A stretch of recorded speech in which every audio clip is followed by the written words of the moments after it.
नमस्कार दोस्तों, एक बार फिर से आप सभी का स्वागत है ज्ञान ऑफ 5 यूट्यूब चैनल पर।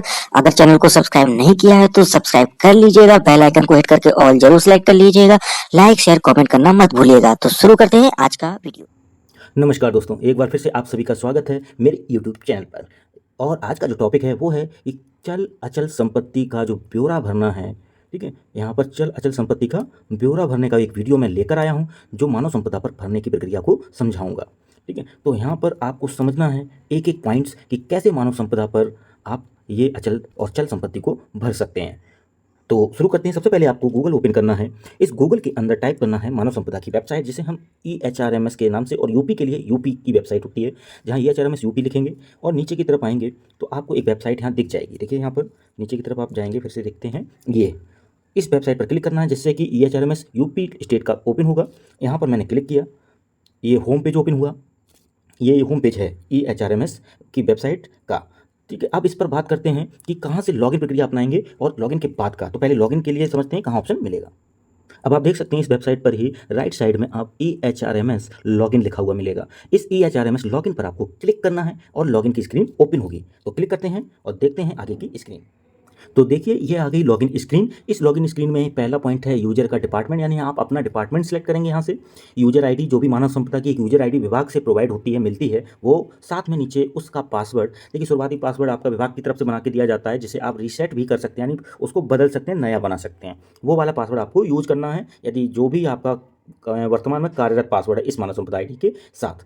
और यहाँ एक कैप्चा कोड है जो नीचे भरना है, और नीचे आपको और दिखाएंगे लॉगिन का लिंक है, वहाँ से लॉगिन होगा। तो पहले यहाँ पे डिपार्टमेंट की बात कर लेते हैं इस पर। ओके, देखिए यहाँ पर आप डिपार्टमेंट की बात करें तो देख सकते हैं यहाँ पर बेसिक डिपार्टमेंट आपको लिखा है बेसिक एजुकेशन, मेडिकल एजुकेशन और मेडिकल हेल्थ एंड FW, राज्य संपत्ति, सेकेंडरी एजुकेशन और अदर डिपार्टमेंट्स। यानी ऊपर के अगर डिपार्टमेंट्स में आते हैं आप तो आप ऊपर के ले सकते हैं, और नीचे वाले में जा रहे हैं तो अदर में आप ले सकते हैं, इनमें नहीं ऊपर में। तो यहाँ पर मैं देखिए एक बेसिक एजुकेशन को लेकर वीडियो बना रहा हूँ कि बेसिक एजुकेशन में जो भी एम्प्लॉय हैं उनको अगर भरना है तो मैं बेसिक एजुकेशन यहाँ पर सिलेक्ट करूँगा। तो देखिए बेसिक एजुकेशन सिलेक्ट हो गया। अब यहाँ पर एक मानव संपदा आईडी भरी जाएगी। ठीक है, यहाँ पर मानव संपदा आईडी भरी जाएगी और पासवर्ड। तो इसको भरने के बाद हम नीचे की स्क्रीन लॉगिन वाली दिखाते हैं कैप्चा के करने के फिल करने के बाद।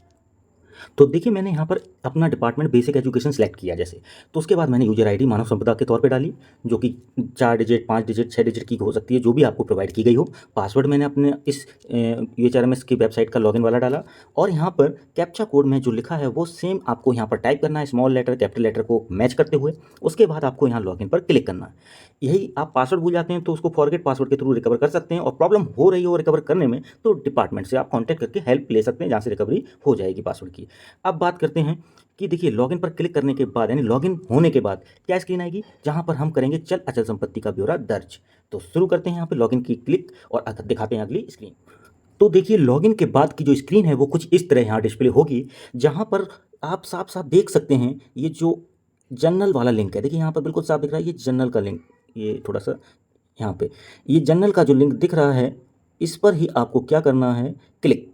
ठीक है, इसके बाद आपको नीचे जाना है प्रॉपर्टी रिटर्न पर। देखिए ध्यान से ऑप्शंस को समझ लीजिए कि जनरल पर क्लिक करना है, उसके बाद आना है प्रॉपर्टी रिटर्न पर। वो यहाँ क्लिक करेंगे, उसके बाद यहाँ जाएंगे तो आपको मिलेगा यहाँ पर immovable property, movable property, no immovable property declaration. मैं सारी चीज़ें भी एक एक बार क्लियर कर दूंगा। उसके बाद नीचे नो मूवेबल प्रॉपर्टी डिक्लेरेशन, और बाद में व्यू प्रिंट प्रॉपर्टी रिपोर्ट। तो यहाँ पर बात करते हैं एक एक ऑप्शन की। देखिए सबसे पहले है इमूवेबल प्रॉपर्टी, मतलब एक अचल संपत्ति। ठीक है, आपका जो भी अचल संपत्ति प्रॉपर्टी है उसका ब्यौरा यहाँ भरना है। फिर आ जाता है मूवेबल प्रॉपर्टी, यदि आपके पास कोई भी चल संपत्ति है, मूवेबल मतलब चल संपत्ति, उसका ब्यौरा यहाँ पर भरना है। ठीक है, उसके बाद यदि कोई भी इमूवेबल यानी अचल संपत्ति नहीं है तो उसका डिक्लेरेशन यहाँ भरना है। आपको एक यहाँ डिक्लेरेशन करना है कि मेरे पास कोई भी इमूवेबल यानी अचल संपत्ति नहीं है। और यदि कोई भी मूवेबल प्रॉपर्टी डिक्लेरेशन मतलब करना है, जैसे कि आपकी कोई चल संपत्ति नहीं है, तो उसका डिक्लेरेशन यहाँ करना है। ठीक है, तो सबसे पहले देखिए ये तो डिक्लेरेशन तब है जब आपकी प्रॉपर्टी लेवल कोई नहीं है। और दूसरी बात आप कर लेते हैं यहाँ पर प्रॉपर्टी जो भरनी है इमूवेबल की, वो कैसे भरनी है। तो क्लिक करते हैं इस इमूवेबल के लिंक पर और देखते हैं यहाँ पर कि इमूवेबल प्रॉपर्टी पर अंदर क्या क्या डिटेल्स भरेंगे और किन किन बातों को ध्यान में रखना जरूरी है। तो करते हैं क्लिक और दिखाते हैं अगली स्क्रीन। तो देख सकते हैं यहाँ पे आप रिटर्न ईयर यहाँ सेलेक्ट करेंगे, ठीक है। यहाँ पर आपको रिटर्न ईयर इस ड्रॉप डाउन से खुल जाएगा।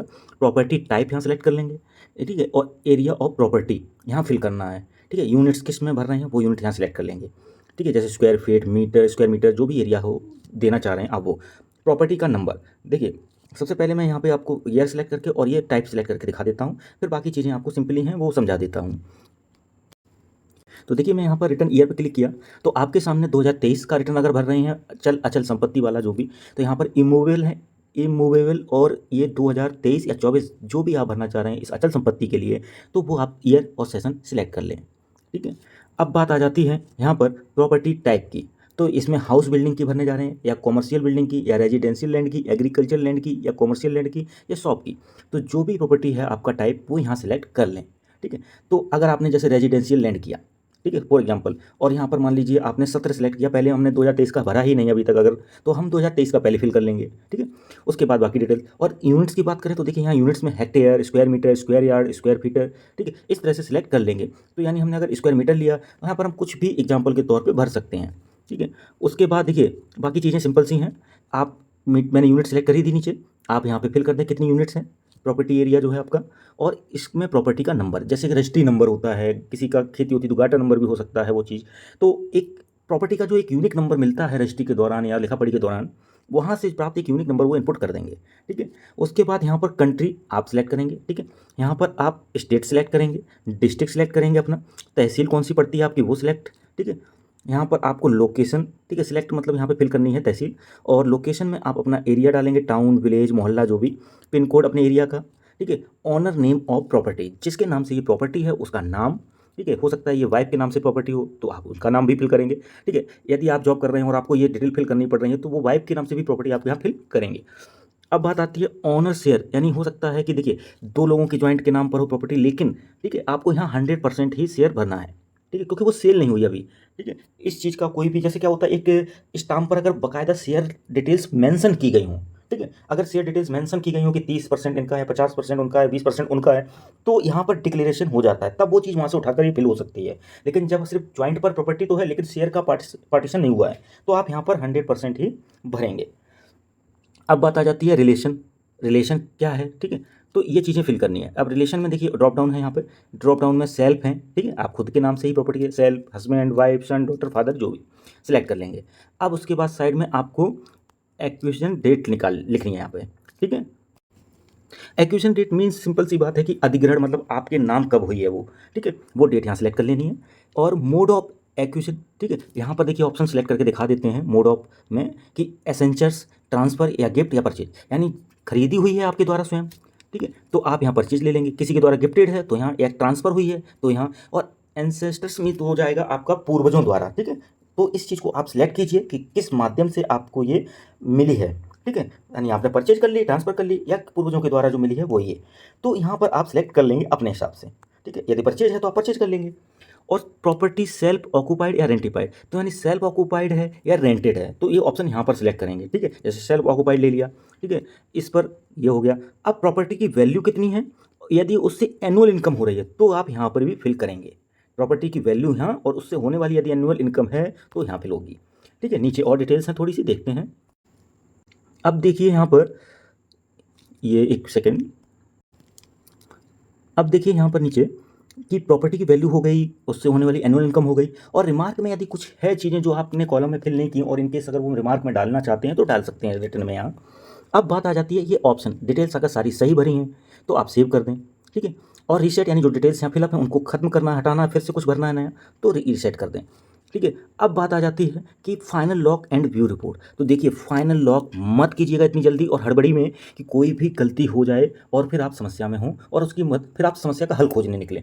तो देखिए ऐसी समस्या बनाने से पहले ही आपको बता देता हूँ कि फाइनल लॉक तब करना है जब आपकी सारी इमूवेबल यानी अचल संपत्ति भर जाए यहाँ, और साथ में आपकी मूवेबल यानी चल संपत्ति भर जाएं, ठीक है। जब ये भर जाएंगी तभी आपको फाइनल लॉक कीजिए, अदरवाइज आप फिर से कोई भी रिकॉर्ड ऐड नहीं कर पाएंगे, ठीक है।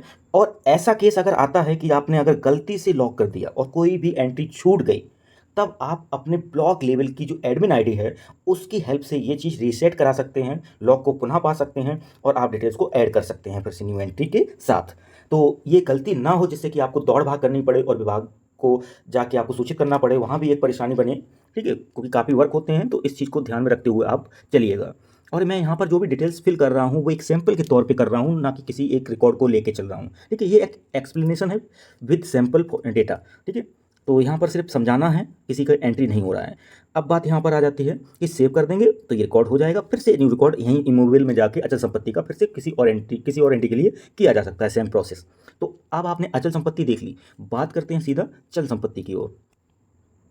अब देखिए, इमूवेबल से बैक होना है जब आप मूवेबल के लिए एंट्री करने जाएंगे। तो देखिए फिर से आपको कैसे बैक होना है, आपको जनरल ऑप्शन पर यहाँ सेलेक्ट करना है, इसी पर। ठीक है, उसके बाद आप फिर से यहाँ प्रॉपर्टी रिटर्न पे आएंगे। अब आपको मूवेबल प्रॉपर्टी पर क्लिक करना है। ठीक है, तो क्लिक करते हैं और देखते हैं इसकी एंट्रीज क्या क्या होंगी अगली स्क्रीन में। देखिए, अब आ गई है मूवेबल प्रॉपर्टी डिटेल्स भरने की स्क्रीन। यहाँ पर हम क्या करेंगे, पहले रिटर्न ईयर सेलेक्ट कर लेंगे। जैसे कि अगर 2023 की डिटेल्स फिल करें तो आप 2023 को कर ले सिलेक्ट, 2024 को अगर भरना चाहते हैं तो 2024 को फिल करेंगे। तो पहले 2023 को क्लियर कीजिए, फिर 2024 के लिए होगी। तो यहाँ पर आप सेलेक्ट किए, उसके बाद आर्टिकल टाइप, जैसे कि शेयर है, ठीक है, या इन्वेस्टमेंट है कहीं पर, या अदर। ठीक है, ये एक चल संपत्ति है जो कि खरीदी है और बाद में बेचनी है, मतलब वो कोई एक टिकाऊ स्थिति में नहीं है कि वो एक इन्वेस्टमेंट है पक्का वाला जो कि आपको रुकेगा नहीं, घट बढ़ सकता है ऐसा इन्वेस्टमेंट। ठीक है, तो ये चीज़ हो जाती है। अब यहाँ पर अदर में जैसे कि कार की कीमत आपने खरीदी और कार की कीमत अगर 8 लाख की है, कीमत घटेगी। ठीक है, उसी हिसाब से एक तरह से फिक्स नहीं होगी। तो ऐसी स्थिति में अगर आपका इनमें से जो भी ऑप्शन है, जैसे मैं अदर ले लेता हूँ कार के लिए, और यहाँ कार की डिटेल्स फिक्स कर दी। ठीक है, कार की कीमत भी एंट्री कर सकते हैं यहाँ पर। अब यहाँ पर देखिए डेट ऑफ परचेज एंट्री करनी है यहाँ पर। ठीक है, आप डेट सेलेक्ट कीजिए जिस दिन परचेज की हो। मोड ऑफ एक्विजिशन मतलब है कि वही अधिग्रहण किस तरह से है, तो एसेंटर मतलब पूर्वजों से प्राप्त हो गई, किसी और पुरानी पीढ़ी से, ट्रांसफ़र या गिफ्ट या परचेज, वही चीज़ें हैं। तो इन चीज़ों में से सिलेक्ट कीजिए। जैसे कि आपने परचेज लिया अगर तो परचेज, और उसकी टोटल वैल्यू यहाँ फिल करनी है कि कितनी कीमत है। रिमार्क्स में कोई और डिटेल्स हैं जो फिल करने लायक हैं वो यहाँ मेंशन कीजिए और सेव कीजिए। डिटेल्स रीसेट करनी हो, हटा के दोबारा फिलअप करनी हो तो रीसेट कीजिए। और लॉक करने से पहले फिर से यही बात बोलूँगा कि फाइनल लॉक मत कीजिएगा जब तक चल अचल संपत्ति का ब्यौरा एक एक करके सारा फिल ना हो जाए। यदि आपने लॉक किया तो दोबारा ऐड करने की एंट्री पॉसिबल नहीं है। ठीक है, दोबारा एंट्री को ऐड नहीं कर सकेंगे। ऐसी स्थिति में फिर वही प्रॉब्लम, आपको अपने एडमिन आईडी ब्लॉक लेवल के डिपार्टमेंट से ही या डिस्ट्रिक्ट लेवल के डिपार्टमेंट से कॉन्टैक्ट करना पड़ सकता है। ठीक है, तो ये प्रक्रिया हो गई यहाँ पे मूवेबल और इमूवेबल प्रॉपर्टी, अचल और चल संपत्तियों का विवरण भरने का। ठीक है, एंट्री 1 बाई 1 ही होगी, एक साथ सारी नहीं होती हैं, एक एक एंट्री होगी। पहले कार या बाइक, पहले 4-5 अगर ज़मीन है, हाउस हैं, तो उनके हिसाब से शॉप है तो उसकी अलग एक एक करके होगी। अब बात कर लेते हैं जो 2 और ऑप्शंस थे, उसके साथ एक 5वां ऑप्शन और है वो भी, तो देखते हैं ऑप्शंस में चलकर। तो देखिए, अब बात कर लेते हैं इस वाले ऑप्शन में कि नो इमूवेबल प्रॉपर्टी डिक्लेरेशन। ठीक है, वही प्रक्रिया है, आपको कहाँ से खोजना है, जनरल में जाएंगे। ठीक है, वहाँ पर प्रॉपर्टी रिटर्न और फिर यहाँ नो इमूवेबल प्रॉपर्टी डिक्लेरेशन। तो क्लिक करते हैं इस ऑप्शन पर और देखते हैं अगली स्क्रीन। तो देखिए यहाँ पर नो इमूवेबल प्रॉपर्टी डिक्लेरेशन जो आया है स्क्रीन, उसमें आप रिटर्न ईयर यहाँ से सिलेक्ट कर लेंगे जिस रिटर्न ईयर के लिए कर रहे हैं ये डिक्लेरेशन, जैसे 2023 ले लिया उदाहरण के लिए। और उसके बाद यहाँ पर नीचे लिखा है कि I declare that I have no any immovable property. मैं घोषणा करता या करती हूँ कि मेरे पास कोई अचल संपत्ति नहीं है। तो इस केस में आपको ये एक डिक्लेरेशन करना होगा इस लिंक पर आकर। तो यहाँ पर ये चीज़ सेलेक्ट करके सबमिट कर देंगे। जैसे ही सबमिट होगा तो ये एक तरह से सबमिट हो जाएगा कि आपके पास कोई भी अचल संपत्ति नहीं है। ठीक है, ये डिक्लेरेशन हो गया। ऐसे ही मूवेबल प्रॉपर्टी का डिक्लेरेशन होगा, तो देख लेते हैं उसके लिंक पर भी। तो अब बात आ जाती है कि मूवेबल प्रॉपर्टी का जो डिक्लेरेशन है वो कैसे होगा। तो देखिए, आपको फिर से वही जनरल ऑप्शन पे आना है, प्रॉपर्टी रिटर्न पे आना है, और इस लिंक पे आप देखेंगे कि नो मूवेबल प्रॉपर्टी डिक्लेरेशन लिखा हुआ है। तो यहाँ पर क्लिक करते हैं और देखते हैं अगली स्क्रीन। तो देखिए यहाँ पर नो मूवेबल प्रॉपर्टी डिक्लेरेशन का एक स्क्रीन आया हुआ है, जहाँ पर आप रिटर्न ईयर सेलेक्ट करेंगे। तो वही फिर से कि जो ऑप्शन आपको लग रहा है भरने वाला अपने लिए वो करेंगे सिलेक्ट। और यहाँ पर नीचे लिखा है I declare that I have no any share और इन्वेस्टमेंट। मैं घोषणा करता या करती हूँ कि मेरा कोई शेयर या निवेश नहीं है। यानी इस तरह से अगर आपने कोई भी चीज़ इन्वेस्ट नहीं की है चल संपत्ति के तौर पर, तो वो चीज़ आप यहाँ पर डिक्लेरेशन कर देंगे आप सबमिट बटन पर दबाकर। तो इससे ये आपका डिक्लेरेशन सबमिट हो जाएगा। अब बात कर लेते हैं एक आखिरी ऑप्शन की। देखिए यहाँ पर 4 ऑप्शन जो हो गए, अब आखिरी ऑप्शन की बात, तो देखते हैं उस ऑप्शन को। तो देखिए यहाँ पर हम जो बात करने जा रहे हैं वो यहाँ पर फिर से एक ऑप्शन है, तो जनरल में आएंगे, फिर प्रॉपर्टी में जाएंगे, प्रॉपर्टी रिटर्न में, और ये देखिए इमूवेबल का मैं बात कर चुका हूँ, एंट्री कैसे करनी है इमूवेबल प्रॉपर्टी, मूवेबल प्रॉपर्टी की भी एंट्री कैसे करनी है, और ये दोनों डिक्लेरेशन के बारे में बात कर चुका हूँ। अब आप ये जब काम कर चुके होंगे, जो भी आपको लगता है एंट्री करने लायक या जो भी डिक्लेरेशन लायक है आपके वो किया अगर, तो उसके बाद आखिरी में ऑप्शन आता है कि व्यू या प्रिंट प्रॉपर्टी रिपोर्ट। तो यहाँ से आप प्रॉपर्टी रिपोर्ट देख सकते हैं और प्रिंट कर सकते हैं। तो इस तरह से आप मानव संपदा पर यानी EHRMS की वेबसाइट पर कैसे चल या अचल संपत्ति का ब्यौरा भरेंगे, इस वीडियो में मैंने ये एक्सप्लेन किया है। यदि आपको लगता है कोई क्वेश्चन है आपके मन में तो कमेंट बॉक्स में वो क्वेश्चन लिखिए, मैं अपना पूरा प्रयास करूंगा कि आपके हर प्रश्न का जवाब दे सकूं।